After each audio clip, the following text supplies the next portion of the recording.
بسم اللہ الرحمن الرحیم۔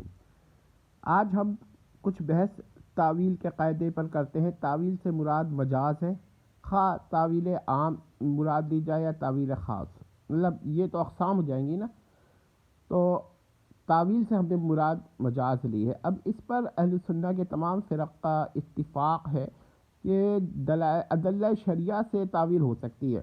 اگر سلفیہ کا جو اشاعرہ و ماتریدیہ سے اختلاف ہے وہ صرف صفات باری پر ہے، دیگر جگہ پر اگر حدیث کی تعویل ہو تو کسی کو اختلاف نہیں ہوتا۔ اب یہاں پر میں آپ کو ایک بات بتاتا ہوں کہ دیکھیے، اگر کسی روایت کا لغوی معنی قابل تسلیم نہ ہو تو اس کی تعویل ہوگی، یعنی کہ غیر لغوی معنی لیے جائیں گے، مجاز لیا جائے گا، تعویل کی جائے گی۔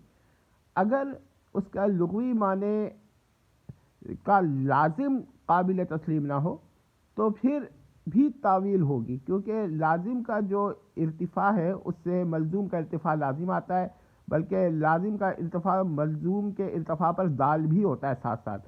تو یہ ساری باتیں آپ سمجھ لیجئے کہ لازم کے ارتفاع سے ملزوم کا ارتفاع لازم آتا ہے، تو اس وجہ سے ہم یہاں بھی تعویل کر لیں گے۔ مگر ایک صورت ایسی ہے کہ جہاں پر تعویل کا مسئلہ ہوتا ہے، وہ یہ ہے کہ ایک شخص کہتا ہے کہ اس عبارت، اس جملے سے کا لازم جو ہے وہ قابل تسلیم نہیں ہے، مگر دوسرا شخص کہتا ہے کہ دعوی لزوم ہی باطل ہے، یہاں لازم ہی نہیں آ رہا۔ نوٹ کر لیں کہ یعنی وہ یہ کہہ رہا ہے کہ یہاں پر جس کو آپ لازم قرار دے رہے ہیں وہ لازم ہی نہیں آ رہا ہے، لہٰذا اب تعویل کی ضرورت نہیں ہے۔ تو یہ ممکن ہے اگر وہ ثابت کر دے کہ دعوی لزوم باطل ہے، یا انکار کر دے کہ دعوی لزوم ہی باطل ہے، تو پھر وہ ظاہر پر لے سکتا ہے۔ تو یہ وہ باتیں ہیں جو بڑی اہم ہیں، اور یہاں پہ ہم نے قاعدہ بیان کر دیا ہے کہ احادیث میں لازم سے کے ارتفاع سے ملزوم کے ارتفاع پر استدلال ہوتا ہے، اور کبھی کوئی یہ کہتا ہے کہ یہ لازم ہی نہیں ہے، یہ دعوی لزوم ہے، لازم نہیں ہے، تو پھر وہ دعوے کو باطل کرتا ہے، اور پھر یہ کہتا ہے کہ اب وہ ظاہر پہ لے گا، کیونکہ جو دلیل تھی لزوم کی وہ تو اس نے باطل کر دی۔ تو یہاں پر ایسا ہوتا ہے کبھی کبھار، ٹھیک ہے۔